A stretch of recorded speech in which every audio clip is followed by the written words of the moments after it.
Bismillahirrahmanirrahim. Assalamualaikum warahmatullahi wabarakatuh.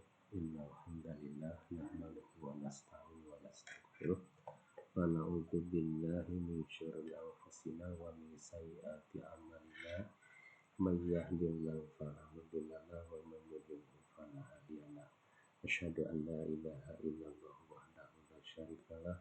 Asyhadu anna Muhammadan abduhu wa rasuluhu la nabiyya ba'dah. Allahumma fasholli wa sallim ala Muhammad amma ba'd. Segala puji tentunya hanya milik Allah Subhanahu wa taala. Salawat beserta salam semoga terlimpah curah kemuliaan Allah yakni Habibana wa Muhammad Rasulullah sallallahu alaihi wasallam. Jumpa kembali dengan saya Samin Amin SPD. Saya mengajar di SMA Negeri 1 Bojong Soang sejak tahun 2008 hingga sekarang. Adapun mata pelajaran yang saya ampu adalah mata pelajaran bahasa Indonesia dan saya mengajar di kelas 12 IPA dan IPS.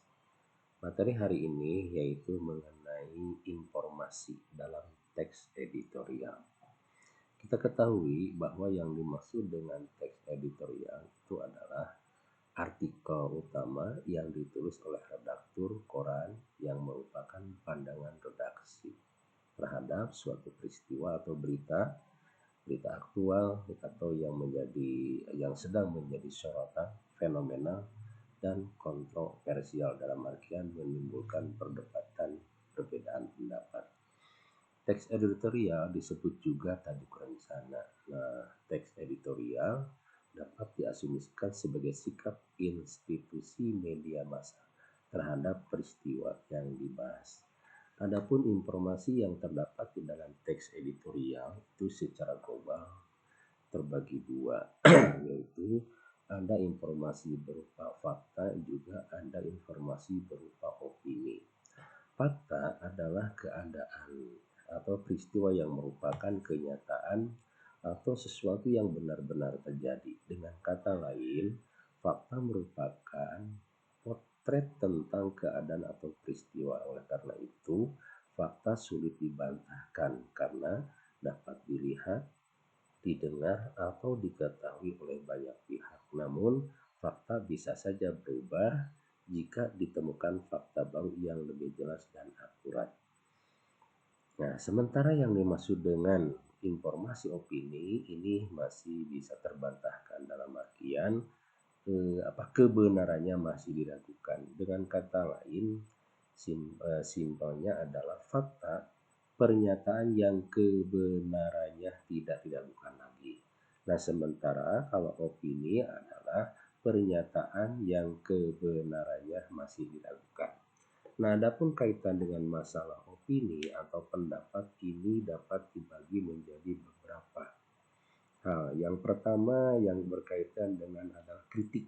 Nah, opini berupa kritik yaitu berisi dengan kritikan. Kita ambil contoh ya. Kenaikan harga itu merupakan kado ya, yang tidak simpatik atau tidak bijak dan tidak logis. Kemudian yang kedua, opini berupa penilaian. Contoh kalimatnya, Pertamina tidak bisa semata-mata menjadikan harga pasar dunia sebagai kiblat dalam membuat keputusan. Sebab di sisi lain, perusahaan memperoleh keuntungan besar atas hasil tambang dan gas yang dieksploitasi dari perut bumi Indonesia. Kemudian opini atau pendapat berupa prediksi ya. Redaksi menduga bahwa pengakuan pemerintah yang tidak mengetahui rencana kenaikan harga LPG hingga 50% itu tidak benar. Kemudian opini berupa harapan. Contoh kalimatnya, pemerintah seharusnya menggunakan keuntungan dari hasil tambang minyak dan gas untuk sebesar-besarnya kemakmuran dan kesejahteraan rakyat.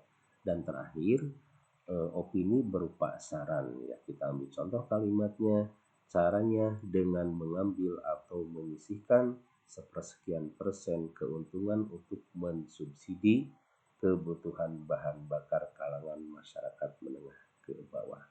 Nah, itu informasi yang biasa terdapat di dalam teks editorial. Jadi informasinya itu bisa berupa fakta, bisa juga berupa opini. Demikian materi hari ini, mudah-mudahan bermanfaat. Assalamualaikum warahmatullahi wabarakatuh.